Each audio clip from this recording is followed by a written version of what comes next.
চারজনেই যে ছিল ওর মুখ থেকে স্বীকারোক্তি হয়েছে এবং কিভাবে ওই বাচ্চা শিশুটার সঙ্গে নারকীয় অত্যাচার চালিয়েছে সবটার বিবরণ দিয়েছে। মুখে কামড়ানো, হাতে পায়ে কামড়ানো, শারীরিক সমস্ত রকম নির্যাতন করেছে। চোখ তুলে নেওয়া হয়েছে, জিভ কেটে নেওয়া হয়েছে, চোখ তুলে নেওয়া হয়েছে এবং সমস্ত রকম আরো ভাষায় বলতে পারছি না এমন জঘন্য কাজ ওরা করেছে। সেটা স্বীকারোক্তি ও করেছে এবং ও স্বীকারোক্তি করার পরে পাবলিক এটা নিয়ে সহ্য করতে পারছিল না। এরকম অবস্থায় পাবলিক রুষ্ট হয়ে তাকে ওই জায়গায় যখন মার শুরু করে, পাবলিকের মার, সেই জায়গাটা কে কেমন ভাবে করেছে হঠাৎ করে আমরা কিছুক্ষণ পরে জানতে পারি ওখানে একটা স্পট হয়েছে।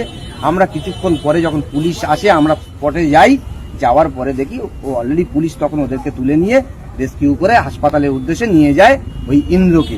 ইন্দ্র নিজে মুখে স্বীকার করেছে যে কারা ছিল এবং কিভাবে অত্যাচার করেছে তার বর্ণনাটা দিয়েছে ইন্দ্র। এবং সাথে সাথে এবং ইন্দ্র এও বলেছে যে আনন্দ ওই মাস্টার মাইন্ড এবং সাথে সাথে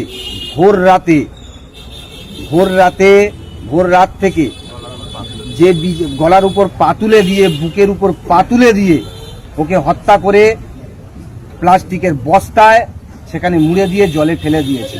এবং যে এখানে বিজেপির নেতা শান্তনু, সেই শান্তনু যে আমাদের সহযোগিতা করার নাম করে রাত 12টা পর্যন্ত ছিল, 1টার সময় পোস্ট করেছে তার এই নিখোঁজের, সেই ছেলেটা ওই আসামিরা যোগাযোগ করায় জানি না কি উদ্দেশ্যে তারা যোগাযোগ করেছিল।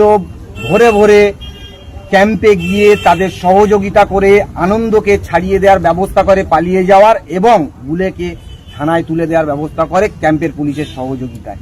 এইরকম একটা ভিন্ন চক্রান্ত এর মধ্যে রয়েছে। আমরা এর মধ্যে এই চক্রান্ত, এর মধ্যে অনেক কিছু বুঝতে পারছি যে এর মধ্যে কিছু আছে। আমরা চাইব পুলিশ, মুখ্যমন্ত্রী যে আশ্বাস দিচ্ছেন সেই আশ্বাস অনুযায়ী সমস্ত এই কালপ্রিট আসামি, সমাজের পশু নরকীট, এদেরকে ফাঁসি দিয়ে এলাকার দৃষ্টান্ত স্থাপন করুক। আগামী দিনে আজকের আমার বন্ধুর মেয়ে, কালকের আমার মেয়ে, কালকের আবার কারোর মেয়ে, এইরকম যাতে কোনো মেয়েরা, নারী সুরক্ষা যাতে বজায় থাকে, নারীরা যাতে সমাজে বুক ফুলিয়ে চলতে পারে, সমান অধিকার নিয়ে সমস্ত জায়গায় চলতে পারে, ছোট ছোট শিশুরা যাতে তারা পড়াশুনো করতে পারে, স্কুলে যেতে পারে, তাদের এই সুরক্ষার ব্যবস্থা এবং সমস্ত এই নারী সুরক্ষার ব্যবস্থাটা তাদের করতে হবে।